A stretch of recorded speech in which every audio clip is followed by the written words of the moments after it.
नमस्कार भक्तों। आज हम आपको सुनाने जा रहे हैं एक ऐसी पौराणिक कथा जो हमें सिखाती है कि अहंकार चाहे कितना ही बड़ा क्यों ना हो, भगवान शिव के सामने वह टिक नहीं सकता। यह कथा है राजा दक्ष, उनकी पुत्री सती और उस महान घटना की जिससे जन्म लिया वीरभद्र ने और जिससे जुड़ा है शिव का तांडव। प्राचीन काल में एक महान राजा थे, दक्ष प्रजापति। वे ब्रह्मा जी के मानस पुत्र थे। दक्ष अत्यंत विद्वान, शक्तिशाली और यज्ञों के स्वामी माने जाते थे। लेकिन उनके हृदय में एक दोष था, अहंकार। उन्हें अपने पद, ज्ञान और शक्ति पर गर्व था। राजा दक्ष की कन्या थी सती। सती बचपन से ही भगवान शिव की परम भक्त थी। उन्होंने कठोर तपस्या कर भगवान शिव को अपने पति के रूप में प्राप्त किया। पर यह विवाह राजा दक्ष को कभी स्वीकार नहीं हुआ। उन्हें लगता था कि शिव भस्मधारी हैं, औघड़ हैं, शमशानवासी हैं, समाज के नियमों से परे हैं। दक्ष के अहंकार को यह स्वीकार नहीं था।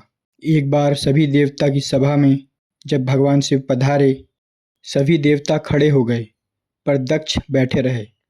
यह शिव का नहीं, भक्ति और विनम्रता का अपमान था।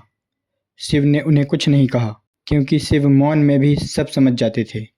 कुछ समय बाद राजा दक्ष ने एक विशाल महायज्ञ का आयोजन किया। उन्होंने सभी देवी देवताओं को आमंत्रित किया, ऋषि मुनियों को बुलाया, लेकिन जानबूझकर शिव और सती को नहीं बुलाया। यह अहंकार की पराकाष्ठा थी। जब सती को यज्ञ का पता चला तो उनका हृदय व्याकुल हो उठा। उन्होंने शिव से कहा, पिताजी के घर यज्ञ हो रहा है, मैं बिना बुलाए भी जाना चाहती हूँ। शिव ने रोका, समझाया, जहाँ सम्मान ना हो वहाँ जाना स्वयं का अपमान है। पर सती नहीं मानी। सती यज्ञ स्थल पहुंची। वहां उन्होंने देखा कि सभी देवता उपस्थित थे, पर उनके पति शिव का अपमान हो रहा था। राजा दक्ष खुलेआम बोल रहे थे, शिव किसी यज्ञ के योग्य नहीं है। यह सुनकर सती का हृदय टूट गया।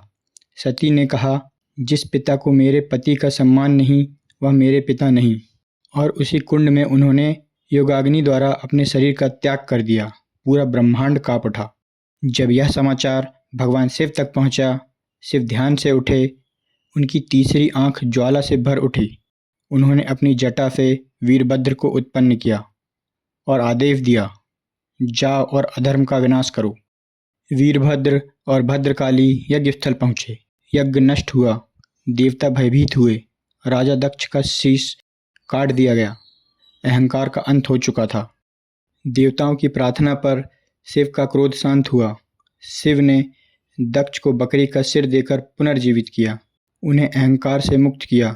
दक्ष ने रोते हुए कहा, प्रभु, मेरा अज्ञान क्षमा करें। सती ने बाद में पार्वती जी के रूप में जन्म लिया और पुनः शिव को प्राप्त किया। यह प्रेम अमर था। इस कथा से हमें 5 महान शिक्षाएं मिलती हैं। अहंकार विनाश का कारण बनता है। बिना सम्मान संबंध व्यर्थ है।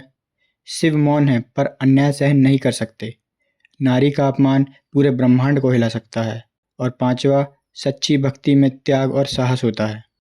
भक्तों, राजा दक्ष की कथा हमें सिखाती है कि जो स्वयं को सबसे बड़ा समझता है वह सबसे पहले गिरता है।